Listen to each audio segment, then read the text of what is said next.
हम सारे आपसे पूछना चाहते थे आपकी लव लाइफ के बारे में। क्योंकि हमने काफ़ी इंटरेस्टिंग टॉपिक है और हमने ये भी सुना कि आप बाकी एक्टर्स की तरह अकेले नहीं आए थे बॉम्बे।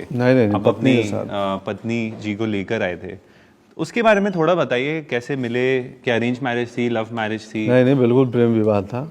मैं 10वीं क्लास में तय कर लिया था मुझे ना कि मैं कोई रूटीन काम नहीं करना है। पहले तो दहेज नहीं लेना है, प्रेम विवाह करना है। फिर लगा बाबूजी पंडित हैं, खेती करते हैं, तो मुझे तो कुछ और करना है। तो पत्नी एक बार मिल गई, एक तिलक में गए थे कहीं पे तिलक चढ़ाने। तिलक चढ़ा रहा था मैं ही था, मेरी बहन की शादी थी, और देख लिया इधर छत के बालकनी पे। हमको लगा अरे बाप ये कौन है। फिर वो उतरते हुए आई, आंगन क्रॉस कर रही थी, आंगन ऐसे चलते हुए आई और ऐसा लगा हिरन की तरह कुलाचे भरी। हाँ, ऐसे ऐसे मुड़ के देखा और फिर चली गई। तो वहीं टीस हो गया दिल में कि हो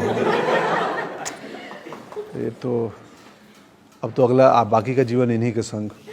अचानक शुक्रवार की रात 8:30 बजे तय किया था कि बाकी का ज़िंदगी इस लड़की के नाम। वो लड़की कौन है, वो भाव देगी कि नहीं देगी, क्या होगा पता नहीं।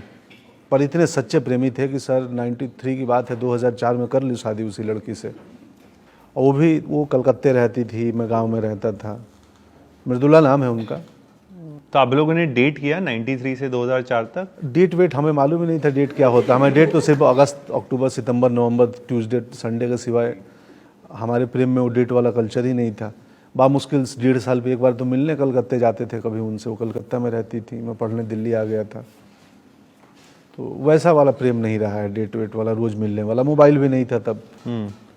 तो चिट्ठी कभी आ गई 10 दिन पे एक, या हॉस्टल में, NSD हॉस्टल में वो था, लैंडलाइन फ़ोन था, तो उस पर 8 बजे तय था कि मैं फ़ोन करूँगी। तो 8 बजे फ़ोन आ गया, तो मैं अपनी प्लेट लेके और जहाँ वो था PCO टाइप, जो वो उसी के पास बैठता था। 8 बजे रिंग टप, हाँ।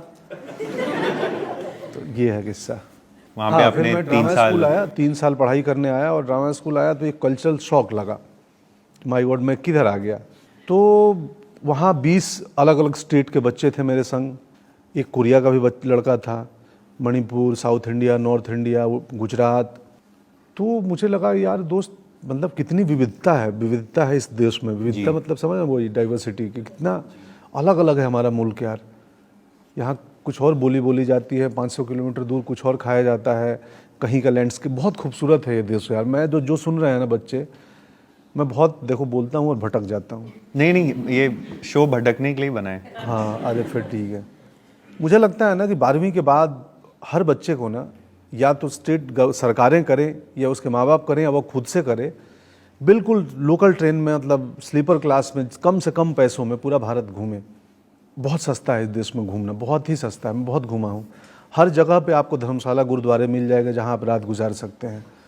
और वो यात्रा, इस देश को घूमना ना, आपको कुछ से कुछ बना सकता है। मैं घूमा हूँ, मैं पूरा भारत घूमा हूँ। मैं हर नदी की जहाँ से ओरिजिन है ना, जहाँ से निकलती है, वो जगह देखना चाहता हूँ, और जहाँ नदी ख़त्म होती है ना, वो जगह देखना चाहता हूँ। तो बात क्या कह रहे थे मैं भूल चुका हूँ। नहीं तो